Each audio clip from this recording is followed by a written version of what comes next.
Hi Earth Signs, Taurus, Virgo, and Capricorn. Welcome po sa ating channel at ito ay ng Daily Gabay Tarot Love Reading for September 10, 2023. Please be reminded that this is general reading po, so maaari kayo makarelate o hindi. Just take what resonates. Gamitin ang reading na ito bilang gabay lamang. Balik po kayo dito bukas para sa ating Daily Gabay Tarot Love Reading for September 11, 2023. Please like, subscribe, and click bell button para updated po kayo sa daily tarot reading natin. Spirit guys, ano po ang kanap today para kay Earth Signs, Taurus, Virgo, and Capricorn po? Ngayong September 10 para sa mga single po. So, natamaan kayo sa isang taong nangligaw sa inyo? Oo, or may tao kayong gusto. Oo. So, love is coming. Nagkaroon kayo ng surprise date, surprise invitation para mag-date kayo, mag-coffee date kayo. Oo. Pero ilan sa inyo nagkaroon ng hesitation. Bakit kaya? I see? Nagkaroon ng coffee date.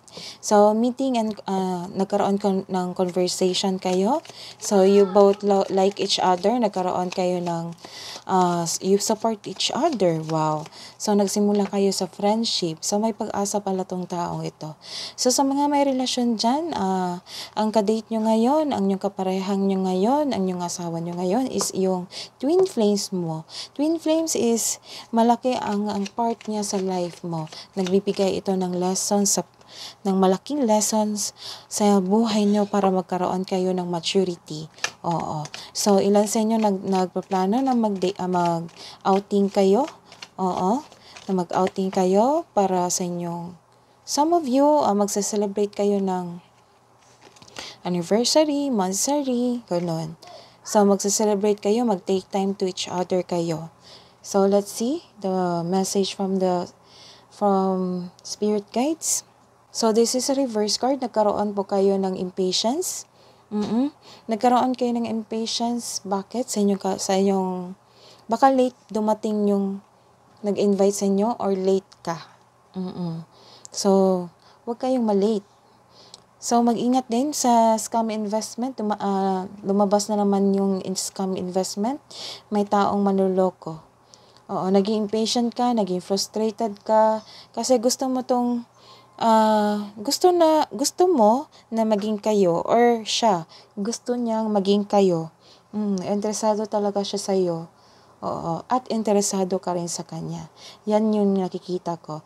This is reverse card. Nagkaroon kayo ng nag-create kayo ng blockages because you are hesitate to move on, to accept this person. Bakit naman? Sayang. Oo. Yan yung message po. So, this is a reverse card. Nagkaroon po kayo ng loneliness. Kaya pala kayo nagplano kayo mag-outing kasi nagkaroon kayo ng tampo sa inyong kapareha. Baka kasi nawala ng time. May nakikita rin ako na mag-celebrate talaga kayo together with your pamangkin, with your kids, the children, na naghatid sa inyong kaligayahan. This is a happiest card. Lumabas din ito sa fire signs. Maybe, ang inyong partner, water signs pala. Maybe your partner is a Cancer, Pisces, and Scorpio. So, hingi po tayo ng advice po para sa mga single.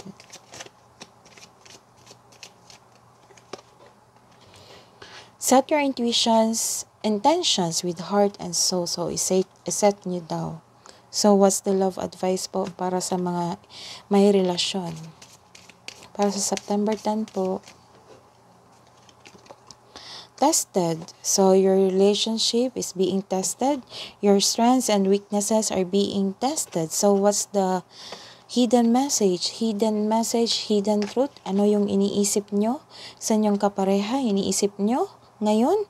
Iniisip nyo sa inyong kadate ngayon? So, kunin natin yung message niya. Finding out the truth crushed me. So,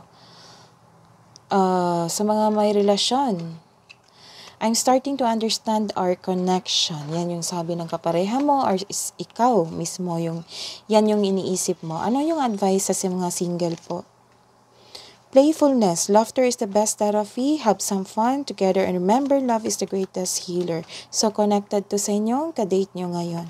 You are enjoying each other. Happy kayo sa isa't isa. Sa mga may relasyon po, let there be closeness between you but always give each other space. Love never claims. It simply allows and gives you. That is your reading today, Taurus, Virgo, and Capricorn. Balik po kayo dito bukas sa September 11 love reading po. Please like, subscribe, and click bell button notification para po updated kayo sa daily tarot reading natin. Maraming salamat po.